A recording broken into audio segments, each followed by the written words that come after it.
Welcome back to Tasstvmelbourne. You'll remember recently I did a video on market value, Spencer versus the Commonwealth, a famous case back in 1907. And the definition of market value was willing buyer, willing seller, willing but not anxious buyer, willing but not anxious seller, arm's length transaction after proper marketing, wherein all parties have acted prudently and without compulsion. The key word is without compulsion. Well, this video, I want to give you some examples out in the real world of market value, but also special value and when we get special value.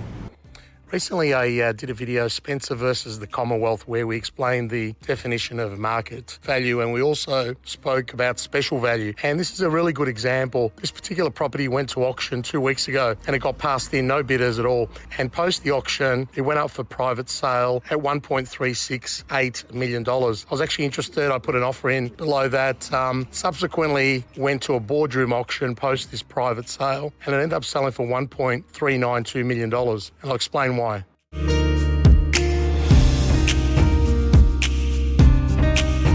So whilst I was negotiating the other property, this particular property went up to auction yesterday. Ended up selling for $1.495 million. There were 5 bidders on the day and 2 right at the end that really bid up the price. And I think this price represents special value. It was value way over what the vendor had accepted. Now, it also had 2 bedrooms, also had 1 bathroom, but actually had no car parking space, whereas the other one had 2 parking spots. So just an incredible price. Now, unfortunately for me, this price was in the marketplace, and a lot of the buyers noticed that the other property potentially could be worth more than what I'd offered, and it went to a boardroom auction, eventually sold for $1.392 million. Around about $40,000 more than what I had offered, and post an auction where they had no bids at all. So there you go, special value, market value.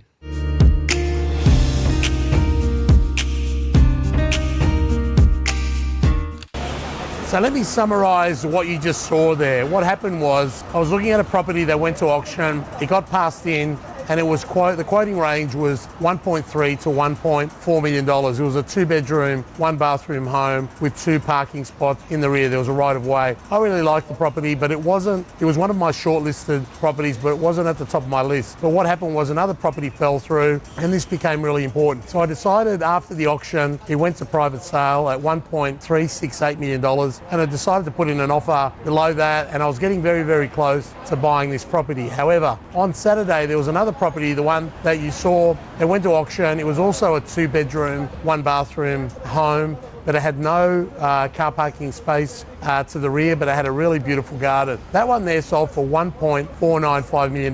There were 5 bidders, 1 person bought it, but there were 4 underbidders. Now, in my opinion, that price was a special price. It was special value, meaning the person that bought it paid way above the odds and was very, very anxious to buy that property. Therefore, it didn't meet the definition of market value. The 4 underbidders had a look at the property that I was interested in, and obviously looking at that price, felt that the property was fairly cheap, and it ended up going to a boardroom auction where there were 3 bidders, and it sold for $1.392 million. It actually went over the asking price, and that's quite incredible. You have 2 properties here, both of them sold at special value. So that's a good example of where special value, there are prices in the marketplace that appear to be market value and that get fed into the data system. And of course, everyone looks at this data, whether it be CoreLogic or Advocates Interstate, realestate.com, and they use that data as though it's meaningful data. And of course it is meaningful, but it doesn't represent market value, and it doesn't represent the definition of market value, and therefore that's what the job of a buyer's advocate is.